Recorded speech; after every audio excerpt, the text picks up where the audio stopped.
bahan organik yang bisa didekomposisi gitu kan, sebetulnya itu sudah termasuk kompos gitu kan. Hanya kalau berdasarkan regulasi kan kita dari Kementerian Pertanian kan sudah mengeluarkan Permentan nomor 70 tahun 2011. Di situ ada standar mutu teknis gitu kan. Ada apa Najib? Permentan 70 2011. Iya, bisa di searching di sudah ini itu open access gitu kan. Itu ada standar mutu teknisnya tersendiri gitu kan. Jadi kalau berdasarkan pengalaman kami ya, kan banyak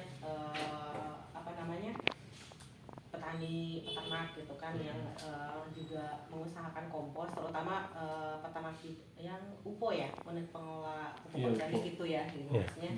Maksudnya 2 tahun terakhir ya saya melihat beberapa yang kualitas komposnya itu sebenarnya kalau berdasarkan standar mutu teknisnya belum memenuhi sebetulnya ya, maksudnya dari semua sampel yang masuk ke kami, nggak tahu kalau yang nggak dianalisa di kami ya gitu, tapi yang masuk analisa ke kami itu rata-rata memang belum memenuhi standar, entah kadar airnya yang terlalu tinggi gitu kan, atau CN ratio-nya yang terlalu rendah, atau NPK-nya yang terlalu rendah kayak gitu.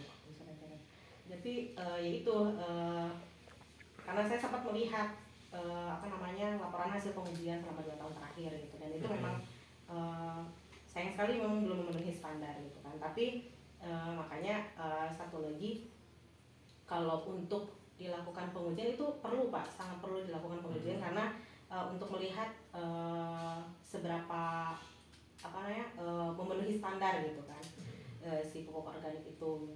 Karena kan kalau kurang memenuhi standar kan yang rugi sebetulnya petani sendiri gitu kan, yang sebagai user lah gitu, user dari pupuk organik itu sendiri. Karena yang seharusnya dalam dosis sekian itu bisa memenuhi target, ternyata tidak bisa memenuhi target karena memang tidak memenuhi standar sebetulnya gitu kan. Nah, cuman memang pengujian itu harus dilakukan di laboratorium pengujian yang sudah terakreditasi khusus untuk parameter yang kompos gitu ya. kan. Seperti itu Pak, gitu kurang lebih ya yang saya tahu. Kalau memang mau bekerja sama ya kalau bisa mungkin yang dianggap sudah bisa memenuhi standar lah gitu kan.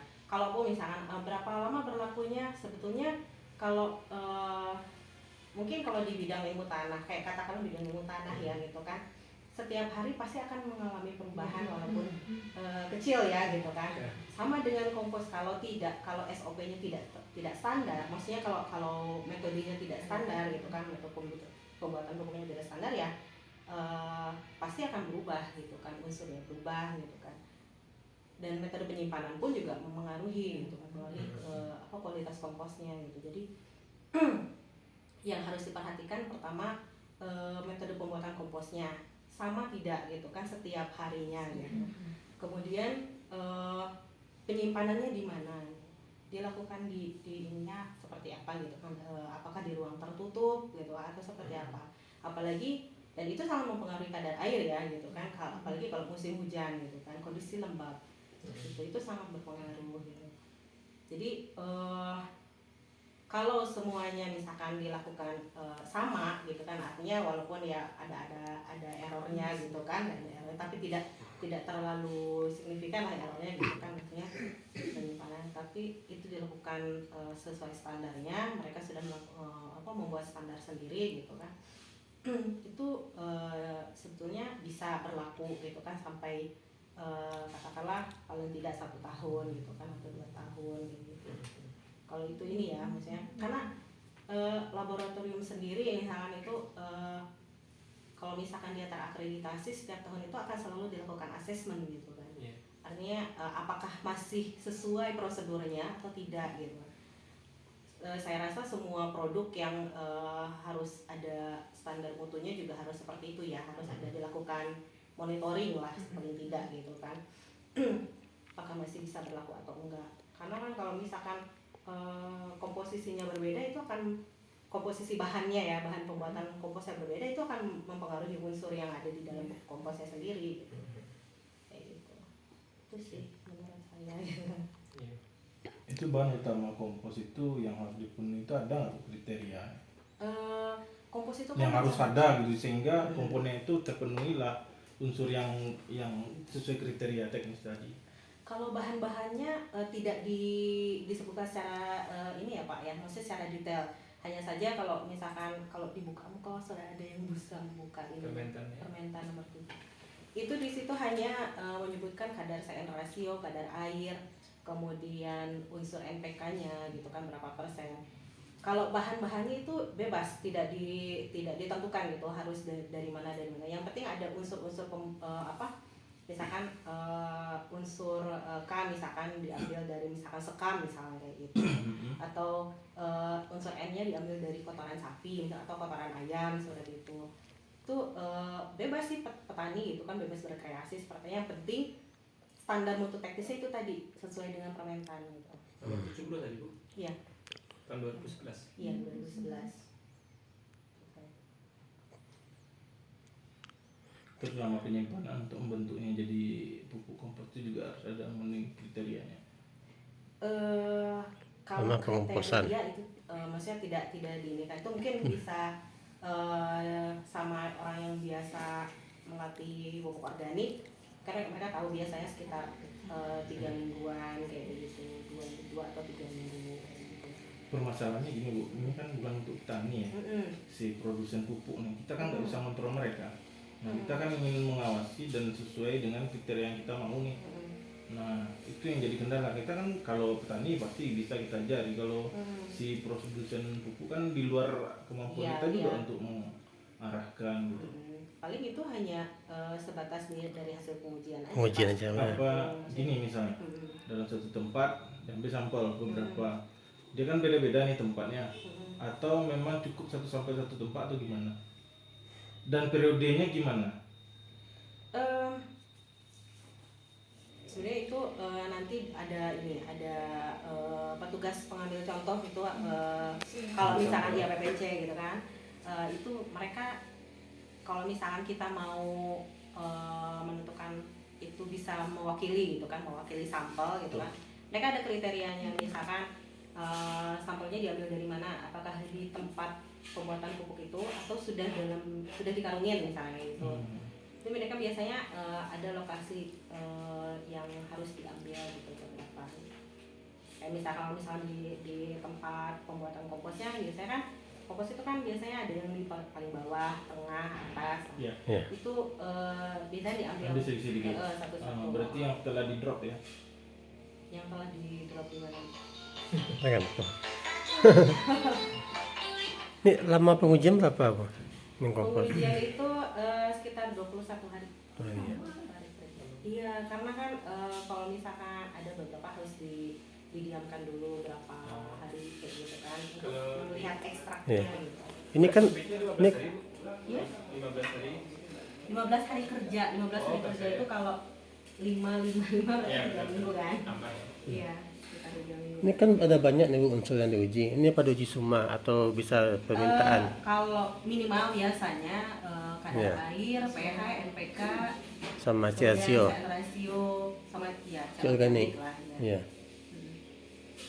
Biasanya minimal itu.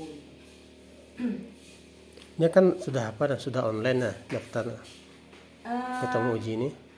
Kami ada ini aplikasi Silaboran namanya. Iya. Ya, jadi tapi kalau melalui aplikasi Silaboran Iya. itu bayar dulu baru diproses. Iya. Karena itu langsung kami mintakan bill PNBP-nya, nanti dibayarkan dengan kode billing itu. Nanti sampelnya berarti kami kirim sendiri ke sini.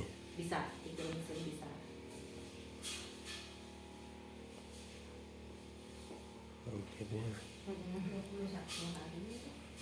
Terus tadi Bu, masa berlakunya tadi apakah setiap ada produksi harus dites atau cukup berapa tahun sekali atau gimana modelnya? Ya, sebenarnya itu tadi seperti dijelaskan tadi Pak, gitu kan. Kalau dia metode pembuatan pupuk, kalau kita tahu misalnya dia melakukan metodenya sama, gitu kan, maksudnya sudah punya SOP sendiri, SOP-nya ya. bisa berlaku, gitu kan, sampai saya belum tahu berapa berlakunya, tapi paling tidak 1 tahun itu berlaku gitu kan, sama seperti kayak label halal dalam produk gitu kan, dia kan berlakunya 1 tahun biasanya. Atau Yofi sudah ada SOP belum? SOP pembuatan tentu ada kita. Alhamdulillah kami kan yang mengajarkan kami kan Ibu Yanti Mala Bu, yang kebetulan yang di sini juga. Iya. Alhamdulillah SOP-nya sesuai dengan arahan beliau. Tentu kalau saya pantau setiap saat tentu tidak mungkin. Cuman bagi pekerja kita terapkan SOP-nya bagaimana. Dan itu makanya kita uji ya itu. Cuman kalau seandainya saya perhatikan, jujur saya tidak pernah memperhatikan setiap pembuatan komposnya. Yang jelas kan ada koordinator pembuatan komposnya itu Bu. Yang jelas presentasinya seperti ini, pembuatannya seperti ini, nah itu ada juga tim pemantau dari orang tua saya. Kan bahannya selalu ini ya, maksudnya misalkan komposisi bahan-bahannya itu Komposisi selalu bahan sama kan? Iya sama. Komposisi kita Bu dari kotoran sapi, jerami, abu sekam, terus titonia, terus trichoderma Bu. Iya, trichoderma gitu. Itu komposernya, Iya, Trichoderma. Iya, trichoderma gitu. Jadi kita salah satu UFO yang dibina sama Bu Yanti Mala. Alhamdulillah ya. Sekarang kan kondisinya seperti ini Bu gitu. Kadang-kadang kadang-kadang dengan tidak adanya standar P dan ini, kadang-kadang upo-upo yang baru berdiri kadang-kadang mementahkan harga Bu. Sehingga artinya kalau memicu sebuah kualitas tentu distandarkan dengan harga gitu. Jadi kadang-kadang dengan harga yang murah asal-asalan saja, pertama pengajuan labo mereka bagus pembuatannya, pas penjualan mereka hanya apa saja pembuatan sehingga harga dibuat dipangkas sehingga begini, sehingga perbandingan di Dina Sinansi 1000-nya atau Sinansi 800-nya Sinansi kan itu perbandingannya tanpa memperlihatkan standar atau uji labor yang ditetapkan oleh Kementan misalnya. Jadi kalau kita sepakat hari ini gitu, menyesuaikan dengan Kementan, kita harus legowo juga, harus mengajukan harga yang sesuai dengan Kementan tersebut gitu. Harga produksi pabrik berapa? Nah, tentu disesuaikan nantinya Bu gitu. Itu harapan kita gitu. Jadi setiap pembuatan proses tentu kita akan membuatkan labor nantinya, mengajukan labor kalau disesuaikan dengan harga. Cuman kalau harga headnya di bawah harga net, tentu kami cara produsen kompos lokal, kompos kampung istilahnya ya Bu gitu. Tentu agak kerepotan kami Bu, ditambah dengan upo-upo yang mereka hanya kan yang dibantukan PPL yang membuat tanpa terus dipantau perkembangan UPO tersebut. Akhirnya mereka ngerti. Nah, tanpa uji labor kadang-kadang mereka menjual dipasarkan dengan harga murah. Kadang-kadang itulah kesalahannya Bu gitu. Kelemahan kita ya, kesalahan bukan kelemahan, hanya mematok harga yang termurah saja tanpa melihat kualitas atau uji labornya gitu. Nah, itu mungkin kendala kami dari Bu? Dari kompos Bu kita. Jadi Pak Yofit ini adalah calon rekanan ya, calon mitra. Jadi kami kan dari dinas kan mengadakan kan via e-katalog. Iya. Via e-katalog tentu udah ada dalam etalase LPSE gitu Bu. Jadi harga tentu kalau misalnya kan udah ada tertera di situ, kita tinggal milih gitu. Cuman kan dalam pengajuan e-katalog ini kan itu kan bukan dari dinas yang tapi dari Bang Yofit ya yang ke PBJ atau LPSE ya intinya. Cuma sekarang kan jujur aja harganya 2.000 Bu. 2.000 tentu kondisinya ya di dalam KAK kami sementara kami bunyikan saja bahwa persyaratan teknisnya itu untuk kompos itu tidak berbau ya, tidak remah, udah kering berarti. Kemudian apa lagi Cuk? Iya. Berwarna kehitaman, artinya bahwa berbau sama dengan dia udah matang berarti gitu. Jadi, cuma tidak ada kadar NPH-nya berapa gitu loh Bu. Itu karena mungkin saya kurang tahu apakah dulu mau diterapkan harganya nggak nyampe atau gimana itu Bu. Sebetulnya keluarnya Permenpan nomor 11 itu saya menduga ya, maksudnya karena saya sendiri belum menelusuri gitu kan. Itu tuh untuk produsen pupuk organik gitu, yang akan mendaftarkan ke kan harus ada izin edar gitu kan. Izin edar itu didaftarkan melalui namanya Dirjen PSP kalau tidak salah. Iya, jadi agar bisa kan seperti petroorganik gitu. Iya, petroorganik. Petroorganik kan dia kan sudah mendaftarkan itu dan sudah mendapatkan izin edarnya. Karena memang kenapa dia bisa meng-up harganya, menaikkan harganya itu karena dia sudah ada izin edar dan bisa distribusinya nggak hanya di lokal tapi di seluruh Indonesia sudah bisa seperti itu.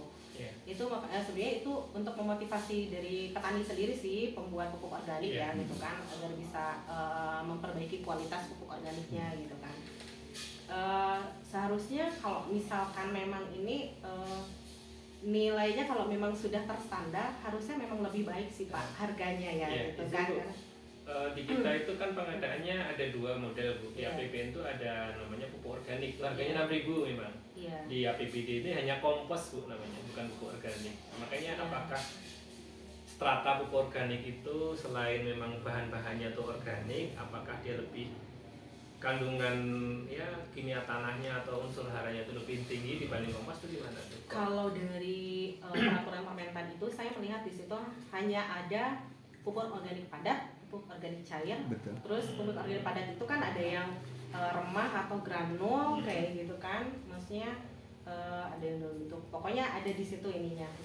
Kriterianya gitu. Cuman soalnya gini Bu, kalau misalnya walaupun dia harganya mahal tetapi pupuk misalnya udah kompos tapi karena pengen dinaikkan NPK-nya atau apa ditambah dengan dia pupuk kimia otomatis kan bukan pupuk organik lagi namanya. Itu kan harusnya ya itulah fungsi pengawasan Pak, quality control gitu kan. Dia harus tetap organik karena memang berasal dari bahan-bahan organik. Berarti dia memang beda ya sama kompos ya Bu ya. Artinya kalau kompos memang kebetulan ini pupuk organik, kebetulan organik gitu kan. Kompos pasti organik. Enggak, kadang kan ada yang dicampur Bu. Misalnya dicampur gitu, ada pencampur yang lain. Pakai urea. Nah, maksud saya gini, apakah ini kompos sama organik itu kalau misalnya sama, kenapa kok dibedakan harganya? Di APBN kenapa bernama pupuk organik kenapa ya? Saya kurang tahu kenapa dibedakan ya. Saya memang beda secara apanya. Cuma harga memang jauh beda ya.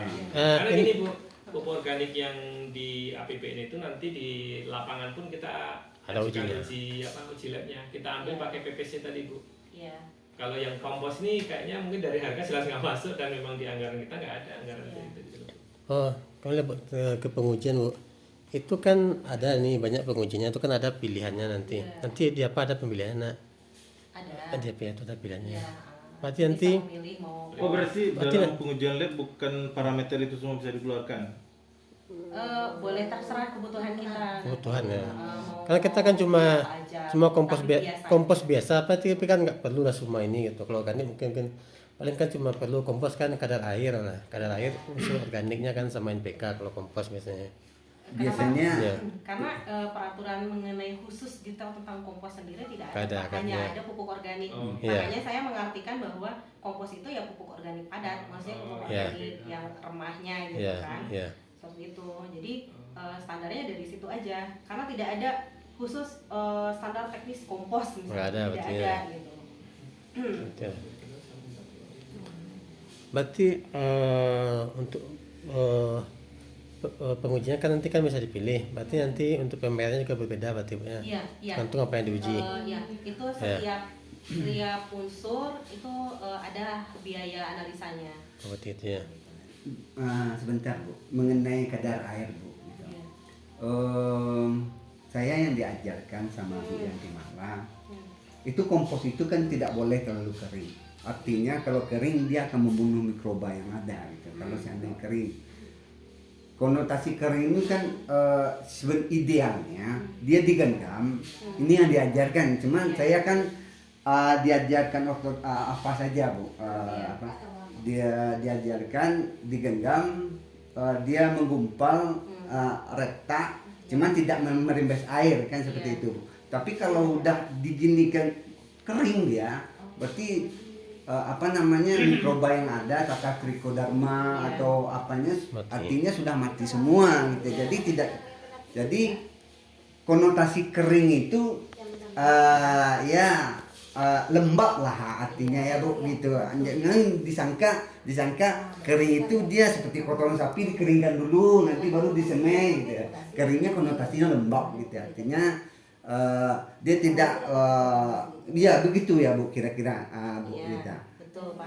Di fermenter itu bukan berarti kadar airnya 0% Pak. Ya. Tapi kadar airnya batas maksimal kadar airnya. Jadi cuman memang dari setiap sampel kompos yang masuk ke sini memang rata-rata kadar airnya itu di atas 40%. Kan itu sudah tidak memenuhi standar dari segi kadar air gitu kan.